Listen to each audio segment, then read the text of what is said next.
안녕하십니까. 대바티스모 세례에 관하여 10번째 시간입니다. 지난 시간 우리는 중세교회의 성례전, 특별히 세례에 관해서 살펴보았습니다. 이 중세교회로 흘러가면서 세례는 어떤 특별한 효능에 관심을 갖게 되었고요. 특별히 그 중에서도 원죄의 제거라고 하는 특별한 그 기능 또 효능에 대해서 중세교회가 관심을 집중했다라는 사실을 우리가 살펴보았습니다. 중세교회가 이렇게 세례의 다양한 초대교회가 가지고 있었던 신학적인 어떤 의미에도 불구하고 이제는 세례를 씻는 의식으로 이해하고 더 나아가서 죄를 씻는 의식으로 이렇게 한 곳에 집중했다는 사실은 세례의 의미를 보다 분명하게 했다는 그런 장점도 있겠지만 다양한 그 세례의 의미를 약화시키는 그런 또 다른 문제도 생겨나게 만들었다고 할 수 있겠습니다. 이 중세시대가 이렇게 세례 의식을 원죄의 제거라고 하는 것에 집중하면서부터 여러 가지 문제들이 일어나게 됐죠. 원죄의 제거 의식이 신비로운 의식으로 그렇게 발전하게 되었고 또 더 나아가서 어린아이들에게 세례를 주는 의식으로 이제 모든 의식이 이제 또 보다 더 분명하게 자리매김하게 되었습니다. 앞서 말씀드렸던 것처럼 원죄를 제거하기 위해서는 가능한 빨리 세례를 주어야 되는 상황이었기 때문이죠. 이것 때문에 뭐 비상세례도 만들어지게 되었고 사제가 아닌 사람도 세례를 주는 그런 또 웃지 못할 일까지도 일어나게 되었습니다. 어린아이들을 빨리 세례를 주지 않으면 또 금방 죽을 수도 있는 상황들이었기 때문에 사적으로 매일같이 어느 때든지 예배당에 와서 세례를 받는 이제 그런 상황들이 연출될 수밖에 없었을 것입니다. 그래서 태어난 지 8일 만에 예배당을 찾아서 사제로부터 세례를 받는 의식은 아주 보편적인 중세 세례 예식이었다고 할 수 있을 것 같습니다. 중세 세례 의식에 있어서 특이한 점이 있다면 초대교회가 가지고 있었던 세례의 의미가 두 가지로 나누어지는 현상이 일어났다는 것이었습니다. 예를 들어서 원죄의 제거, 죄를 사함받는다라고 하는 것이 세례의 집중적인 하나의 의미 부여가 됐고, 그리고 성령을 받는다라고 하는 또 다른 초대교회가 가지고 있었던 세례의 의미는 하나로 따로 떨어져 나와서 견진성사로 그렇게 이해가 되었다는 것이죠. 그래서 앞서 말씀드렸습니다마는 세례는 사제들이 줄 수 있지만 성령을 받는 의식은 기름을 발라주는 의식으로 대체되면서 그 의식은 주교에게만 속하는 그런 상황이 되었습니다. 이런 상황 속에서 세례 의식이 이제 두 가지로 갈라지는 형상이 일어났고 물로 세례를 받는 의식은 이제 죄의 용서함을 받는 의식으로 태어나자마자 빠른 시간 안에 받는 의식이 되었고 일정한 시간이 될 때까지 기다렸다가 주교가 이르는 때가 됐을 때 주교에 의해서 기름을 바르는 견진성사가 이제 또 이루어지는 그래서 이 7개의 성례전, 가톨릭 교회가 지키고 있는 7성사 중에 2개의 성례가 바로 세례와 연관돼서 분리되는 그런 현상이 일어났습니다. 그렇다면 종교개혁가들은 이러한 중세교회의 그 세례를 어떻게 보았을까요? 또 어떤 비판점을 가지고 또 개혁을 하기를 원했을까요? 우선 오늘 그 이야기를 해 나가려고 합니다. 16세기 종교개혁가들은 주로 4가지 점에서 중세 시대의 세례의식을 비판을 했습니다. 세례 예식과 관련해서 신비스럽게 포장되어 있는 그래서 미신적으로 흘러가고 있는 그런 세례 의식 자체에서 어떤 일정한 부분들을 개혁해야 된다고 생각을 했습니다. 첫 번째는 바로 세례는 성경에서 보여준 대로 성삼위의 이름으로 물을 가지고 주어야 한다라는 것에 대해서는 초대교회로부터 내려왔던 것이니까 동의가 됐지만 그러나 인간에 의한 세례반의 축성 또는 이런 것들은 성경적으로 적절하지 않다라고 생각을 했습니다. 그래서 세례반을 축성해서 세례반의 물이 신비한 물이 된다라고 하는 것에 대해서 종교개혁자들은 받아들이기가 어려웠죠. 세례반을 위한 기도, 세례반에서 앞에서 기도하는 기도가 없어야 된다는 뜻이 아니라 세례반을 축성해서 그 물을 신성한 물로 바꾸는 그런 행위는 미신적이다라고 생각을 한 것입니다. 또 성례전 안에서 사용됐던 여러 가지 것들이 있었는데요. 초대교회가 가지고 있었던 것들이 있었는데, 예를 들면 기름을 바른다든지 촛불을 사용한다든지 소금을 준다든지, 또는 초대교회는 침을 뱉으면서 서쪽을 향해서 내가 사탄아 내가 너를 거부한다라고 하는 그런 의식들도 있었는데, 이런 의식들은 그다지 본질적인 것이 아니다라고 그렇게 생각을 했습니다. 그래서 이런 것들은 불필요한 것이고, 자칫하면 그것이 오해를 불러일으킬 수 있고 미신적으로 흘러갈 수 있다는 면에서 이것들의 사용을 금지하거나 또는 주의를 요청하거나 하는 그런 이제 종교개혁자들마다 조금 다른 입장이긴 합니다만은 이 부분에 대한 문제 제기를 한 것이 있습니다. 또 앞서 말씀드린 것처럼 이 원죄의 제거라고 하는 관점에서 중세교회 세례가 진행이 되다 보니까 아무 때나 교회당에 와서 이제 물론 약속은 해야 되겠죠. 사제와 약속을 하는 시간에 와서 세례반 앞에서 어린아이가 세례를 받고 돌아가는 것이죠. 이제 이런 상황이 되다 보니까 뭐 특별히 함께 모여서 세례를 주는 관습이 아니라 그냥 한 사람이, 가족들이 몇 사람이 와서 아이에게 세례를 주고 세례를 받고 그리고 돌아가는 이제 이런 관습이 일어나게 됐죠. 이것이 종교육자들에게는 적절한 그 세례 예식이 아니라고 보았습니다. 세례 예식은 거룩한 예전이고 또 공동체의 예전이다. 그러므로 교회적 요소가 있어야 된다. 함께 모여서 함께 세례를 받는 그런 세례가 중요하다라고 하는 입장을 갖게 됐습니다. 그래서 사적인 이런 그 세례, 여기서 말하는 사적인 세례는 교회당에 오지 않았다는 뜻이 아니고 집에서 드렸다는 얘기는 아닙니다. 당시 교회당에 와서 세례를 받지만 개인적으로 한 사람씩 세례를 받는 것은 교회적인 요소를 또 떨어뜨린다라고 하는 입장을 갖고 있었습니다. 또 대부보를 선택하는 문제에 있어서도 조금 이제 godfather라고 그러죠. 이런 그 문제에 있어서도 일정 부분에 있어서는 필요한 것을 인정하면서도 이것을 어떻게 선택할 것인가 하는 문제에 대해서는 굉장히 중요한 하나의 그 이슈를 제공했습니다. 예를 들면 종교개혁자들은 대부모를 인정하기도 했지만 그 대부모가 필요한 이유는 어린아이를 신앙적으로 교육을 할 수 있는 사람이어야 했습니다. 모범이 되어야 하고 그리고 또 신앙적으로 아이를 키워낼 수 있는 그런 사람이어야 했죠. 중세 시대의 대부모는 그저 하나의 그냥 이름을 받는 그저 뭐라 그럴까요? 뭐 존경한다든지 이렇게 하는 그런 좀 다른 의미가 있었기 때문에 대부모 선택에 있어서 주의를 요했다라는 것도 종교개혁자들의 어떤 또 다른 하나의 모습입니다. 가장 중요한 것 중에 하나는 예배가 라틴어로 진행이 되었기 때문에 세례 역시 라틴어로 진행이 되었습니다. 그러나 종교개혁자들은 한결같이 라틴어로 진행되는 세례 예식에 대해서는 반대를 했습니다. 세례는 사람들이 알아들을 수 있는 언어로 진행이 되어야 하고 또 그 안에서 사람들이 의미를 파악하고 그것을 받아들일 수 있어야 된다라고 하는 그런 입장을 취했죠. 이렇게 종교개혁자들은 중세시대로부터 흘러내려왔던 그 세례 예식을 비판하면서 이제 새로운 그 세례 예식에 대한 의미들을 찾아가기 시작을 했습니다. 종교개혁자들이 중세시대의 그 세례를 비판하면서 굉장히 중요하게 다루었던 것은 어떤 것이었느냐 하면 그저 신비적으로 진행되는 세례 예식이 과연 올바른 것인가 라고 하는 질문이었습니다. 이게 가장 중요한 종교개혁자들의 이슈라고 할 수 있겠습니다. 어느 것보다 중요한 것이 바로 개인의 신앙의 고백이다라는 것입니다. 다시 말하면 세례를 받는다는 것이 도대체 어떤 것이냐. 내가 하나님의 백성이 되는 것이고 하나님의 자녀가 되는 것인데 이 자녀가 됨에 있어서 중요한 것은 내가 스스로 하나님 앞에 그런 신앙을 고백할 수 있는가라고 하는 것이죠.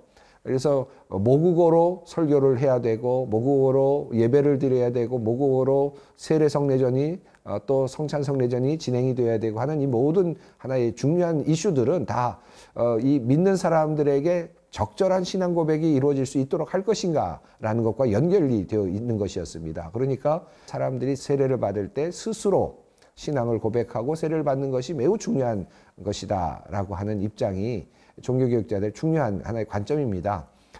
이것은 초대교회가 가지고 있었던 관점과 같은 것이죠. 이미 우리가 초대교회를 살펴보았습니다마는 스스로 자신들의 신앙을 고백하고 모든 것을 다 포기하고 다 벌거벗고 그리고 물속으로 들어감으로써 나 자신이 죽는 경험을 하고 그리고 다시 태어나는 그리스도와 함께 살아나는 경험을 초대교회가 했죠.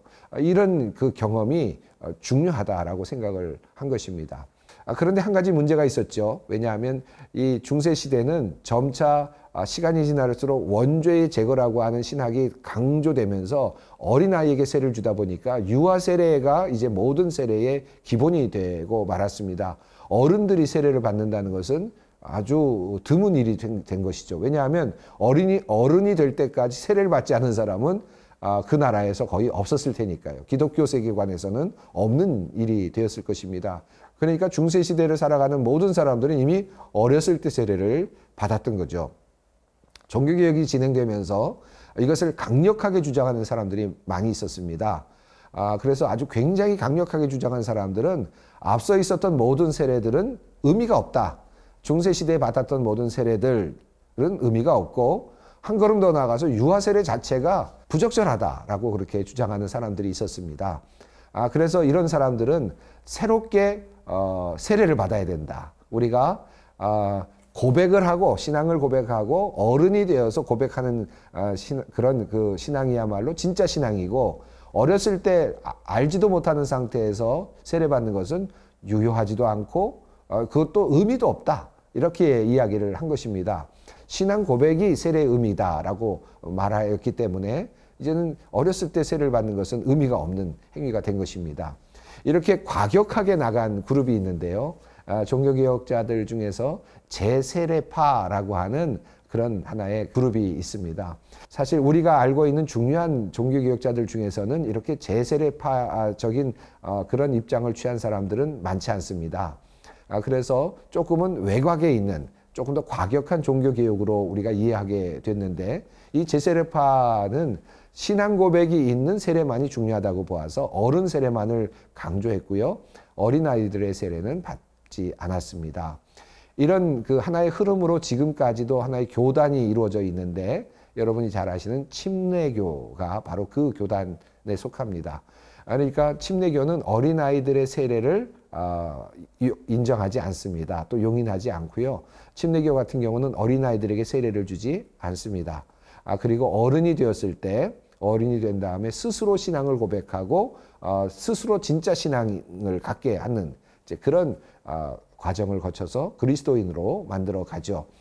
이런 재세례파는 당시 종교개혁자들에게는 또 다른 하나의 이슈가 됐는데 대부분의 중심을 이루고 있는 종교개혁자들은 그와 같은 입장을 또 인정하지 않았기 때문입니다. 그래서 츠빙글리 같은 경우에는 이 사람의 신앙 고백이 매우 중요하다라고 이야기를 하면서도 또 이미 받은 세례, 어린아이들이 받은 세례에 대해서도 하나님의 은총의 관점에서 인정을 하려고 했습니다. 그래서 어린아이의 세례도 매우 중요하고 또 어린아이 세례도 의미가 있고 또 그 자체가 또 성경적이다라고 그렇게 이야기하면서 그럼에도 불구하고 또 어른이 되어서 신앙을 고백하면서 세례를 받을 수도 있다라고 그렇게 주장을 하는 그런 종교개혁자들이 많았습니다. 깔뱅도 그랬고요. 또 뭐 루터도 마찬가지고 일반적으로 모든 종교개혁자들이 그러했습니다. 그 사이길에 마지막 그 단계에 있는 분이 츠빙글리였는데요. 츠빙글리는 그리스도인들의 신앙 고백이 중요하다라고 강조를 했음에도 불구하고 그래서 츠빙글리가 종교개혁을 하던 그 쭈리히에 이 재세례파 사람들이 많이 모여와서 이 츠빙글리를 중심으로 재세례파를 이루고 했는데 츠빙글리는 그것을 거부했습니다. 도리어 어린아이의 세례도 중요하다라는 입장을 분명하게 하면서 재세례파를 몰아냅니다. 그래서 다른 곳으로 몰아내고 도망가지 않은 사람들을 처단하는 아주 종교개혁사에 있어서 상당히 안타까운 일인데 재세례를 주장하는 사람들을 이단시하고 심지어는 이제 그 또 처단하는 그런 상황까지 이르기도 했습니다. 자, 저는 지금 조금 더 극단적인 이야기를 했는데요.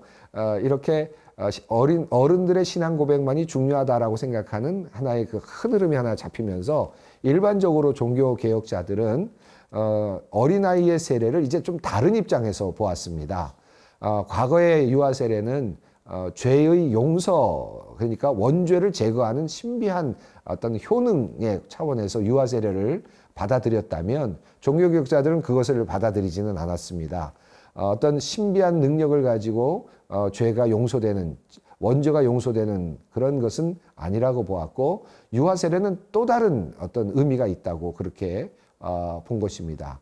물론 루터 같은 경우는 이 신비한 하나님의 은혜 쪽에 더 강조를 두기는 했습니다. 그러나 깔벤 같은 경우에는요, 이 유아 세례를 조금 다르게 보았는데, 원죄의 제거라기보다는 이 유아 세례를 이제 하나님께 이 아이를 맡기고, 그리고 하나님께서 이 아이를 끌고 가신다고 하는 믿음을 부모님들이 하나님 앞에 드리는 것이고, 그리고 이 아이를 신앙적으로 키우겠다라고 하는 결단을 하나님 앞에서 하는 것으로 이렇게 유아 세례를 이해를 했습니다. 이렇게 유아 세례를 이렇게 인정하게 된 데에는 종교개혁자들이 이런 이해를 하게 된 데는 몇 가지 이유가 있었습니다. 우선 성경에 나오는, 구약 성경에 나오는 이 아브라함과 언약을 세우시고 그와 그의 씨들이 모두 하나님의 자녀가 되게 하시겠다라고 하는 성경의 약속들이 있었죠. 그러니까 이 하나님의 약속은 단지 아브라함에게만 주어진 것이 아니라 이 언약은 대대로 이어지는 언약이었지 않습니까? 그러니까 구약적인 관점에서 본다면 하나님의 그 언약은 이어지는 언약이고 아이들에게까지도 또 영향을 주는 그런 것이었다라는 것이죠. 하나님의 백성으로 모든 가문이 구원을 받는 그런 의미였죠. 아브라함이 그랬고 이삭이 그랬고 그리고 야곱이 그랬죠. 이렇게 이어지는 것입니다. 그런 관점에서 종교개혁자들은 유아 세례는 아브라함이 언약을 맺으면서 함께 가족들, 그 모든 앞으로 태어나지 않은 씨들과도 함께 하나님의 자녀가 되었던 것과 같은 맥락에서 믿는 자의 가정이 계속적으로 하나님과 언약을 맺는 것이다 라는 그런 입장을 이제 취합니다. 한 걸음 더 나아가서 유대인들은 어린 자녀들에게 할례를 행했죠. 어린아이들이 뭐 압니까? 태어나자마자 8일 만에 할례를 했는데 이 8일 만에 할례를 함으로써 하나님의 백성으로 받아들여졌지 않습니까?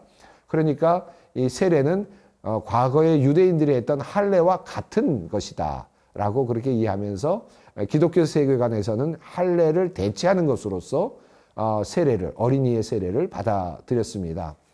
흥미롭게도 중세 시대에는 어린아이들의 세례를 원죄의 제거라는 관점에서 접근하면서 그러면서 할례와 연결시켜서 8일 만에 세례를 주는 의식들이 많았거든요. 대부분이 아이가 태어난 다음에 8일째 되는 날 세례를 받는 관례가 있었습니다. 그러니까 할례와 자연스럽게 연결되어 있었다. 의미적으로 연결되어 있었다라고 그렇게 이야기할 수 있겠습니다.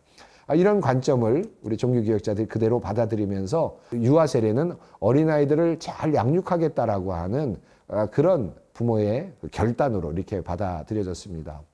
또 그 종교개혁자들이 유아 세례를 받아들이려고 했던 이유는 주님께서 그에게 데려오는 어린아이들을 환영하고 축복하셨지 않습니까? 어린아이들도 하나님의 백성으로서 또 하나님의 축복을 받을 그런 자격이 있다라고 그렇게 이해를 했던 것입니다. 자, 이러한 정황 속에서 개신교회의 그 세례 예식은 좀 바뀌어집니다. 어린아이의 세례를 인정하는 그런 그 종교개혁자들은 그런 다음에 그 전에 있었던 견진성사라고 하는 것이 있지 않습니까? 이 견진성사와 같은 것은 실제로는 이 어린아이의 세례 안에서 다 함께 이루어진다라고 그렇게 이해를 했습니다. 그러니까 어린아이가 세례를 받는 그 순간에 성령 세례도 함께 누리는 것이고 그리고 온전한 세례를 경험하는 것이다 라고 하는 입장을 취합니다. 그러니까 어린아이의 세례든 어른 세례든 그것은 따로 구별되어서 물로 세례를 받고 죄를 씻는 것만 따로 하고 성령 받는 것은 또 따로 견진해서 하는 이런 그 카톨릭적인 어떤 중세교회의 어떤 신학에서 벗어나서 이제는 어린아이의 세례이든 어른의 세례이든 이 세례는 완전하고 죄를 용서함을 받았다는 것을 확실하게 보여주는 것이면서 동시에 성령을 받았다는 것도 확실하게 보여주는 것인 이런 온전한 의미로서의 세례로 그렇게 이해를 했습니다. 자, 그러니까 지금 중세교회가 가지고 있었던 또 카톨릭교회가 지금도 가지고 있는 유아 세례와 그 다음에 세례성례전이죠. 세례성사 그리고 견진성사라고 하는 성령 받는 의식으로서 주교에게서 받는 이 세례 견진성사의 분리가 이루어진 것이 아니라 하나로 이렇게 연결되고 묶여지게 된 상황이 되었죠. 이것은 동방교회는 이미 오래전부터 그렇게 있었는데 한 번도 바뀐 적이 없었는데 서방교회만 이렇게 둘로 나누어졌던 것이었습니다. 종교개혁자들이 이것을 다시 같은 세례의 의미로 묶었죠. 자, 그러면 견진성사처럼 나이가 들었을 때 또 기름을 발랐던 이런 의식은 그러면 사라지고 말았는데요. 종교개혁자들은 이렇게 했던 의식을 다른 의미를 부여하면서 새롭게 부활을 했습니다. 여러분, 우리 교회가 하고 있는 입교 예식이 바로 그것입니다. 이것은 마치 견진성사와 비슷한 형태의 나이에 이루어지기도 하고 또 비슷한 그런 상황이기도 하지만 개념은 다릅니다. 이 중세시대 또 가톨릭교회가 가지고 있는 견진성사의 의미는 성령을 받는 의미로서의 어떤 견진성사라면 어린아이들이 유아세례를 받고 개신교에서 입교를 받는 의식은 어떤 의미냐면 어린아이 때 부모님이 하나님 앞에서 약속했던 것, 그러니까 내가 이 아이를 잘 키우겠습니다, 바르게 키워서 하나님께 다시 데려오겠습니다 라고 약속했던 그 약속이 이루어지는 것입니다. 그래서 이 아이는 교육을 제대로 받고 나와서 하나님 앞에서 스스로 신앙을 이제 고백을 하게 하는 거죠. 이거 앞서 말씀드렸던 것처럼 종교개혁에서 있어서 세례의 의미의 가장 중요한 의미는 신앙 고백이라고 하지 않았습니까?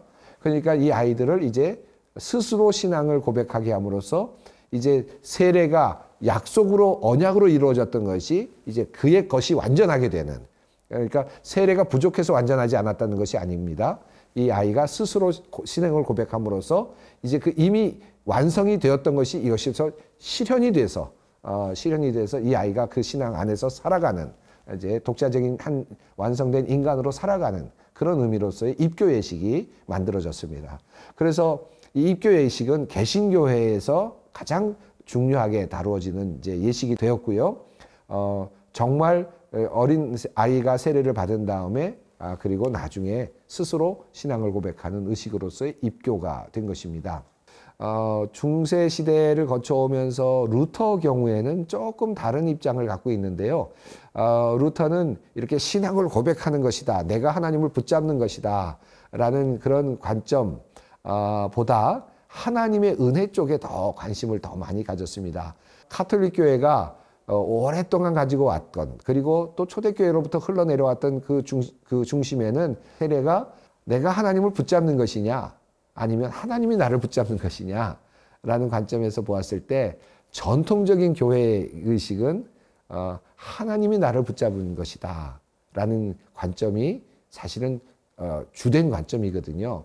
중세교회가 죄를 용서하여 주시는 하나님의 신비로운 은혜, 하나님의 은혜 쪽을 강조하면서 원죄의 용서라고 하는 신비적인 관점을 계속 유지했던 것에 비해서 종교개혁자들은 그것이 아니라 스스로의 신앙을 고백할 수 있을 때, 다시 말하면 내가 하나님을 붙잡을 때, 그럴 때 이 세례가 완성된다라고 하는 입장을 갖고 있었지 않습니까?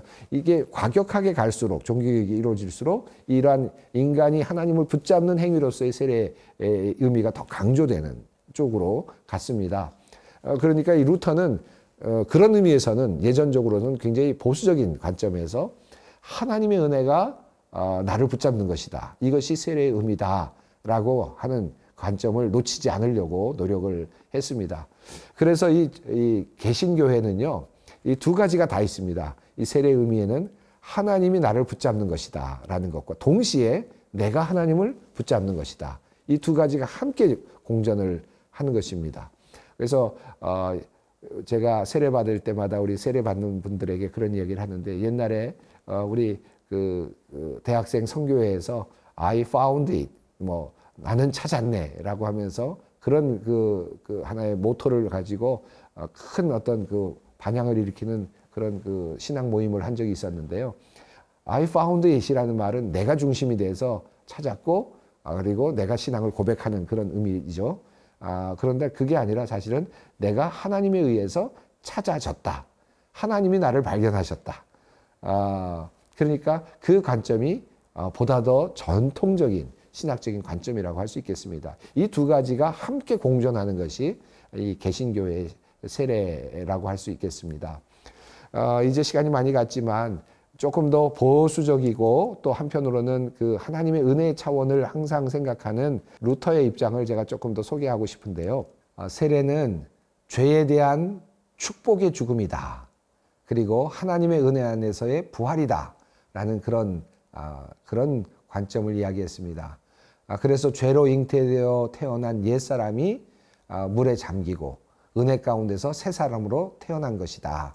그래서 하나님이 나를 살리신 것이다. 나는 죄인인데 하나님이 나를 살리신 것이다 라고 하는 이 은혜의 차원을 강조했습니다. 그래서 이 세상에서 살아가면서 세례보다 더 큰 위로는 나에게 없다 라는 그런 관점을 가지고 항상 그가 이야기를 했다고 합니다. 그래서 늘 이런 이야기가 있죠. 루터는 아침에 일어날 때마다 일어나서 항상 되뇌었던 것, 그가 스스로 이야기했던 것은 나는 세례받았다 라고 했다는 것입니다. 나는 세례받은 자다. 나는 세례받았다. 이 말은 무엇입니까? 나는 죄인이지만, 나는 또 실패할 수도 있지만, 나는 또 문제를 만들어낼 수 있지만, 그러나 하나님이 나를 살리셨다. 나를 붙잡고 계신다. 하나님의 은혜가 나를 구원으로 이끄신다. 이 믿음입니다. 이것이 바로 루터가 가지고 있었던 세례 신학이었다고 할 수 있겠습니다. 그래서 루터는 이렇게 말합니다. 나는 정결한 것을 하나도 할 수 없다는 것을 잘 안다. 그러나 세례를 받고 나의 세례를 통하여 거짓이 없으신 하나님께서 자신을 나와 언약 가운데 묶어 놓으셨다. 그는 나의 죄를 계산하지 않으시고 도말하실 것이다.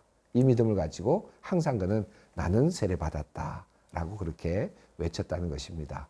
이 은혜가 이 개신교회 또 우리 기독교의 매우 중요한 세례의 의미라고 할 수 있겠습니다. 이제 오늘 좀 긴 이야기를 말씀드렸습니다마는 이 종교개혁자들이 가지고 있는 세례의 의미를 함께 살펴보았습니다. 다음 시간이 마지막 시간이 됩니다. 다음 시간에는 세례와 관련된 여러 가지 실제적인 문제들, 실천적인 문제들에 대해서 말씀을 드리도록 하겠습니다. 다음에 다시 뵙겠습니다. 감사합니다.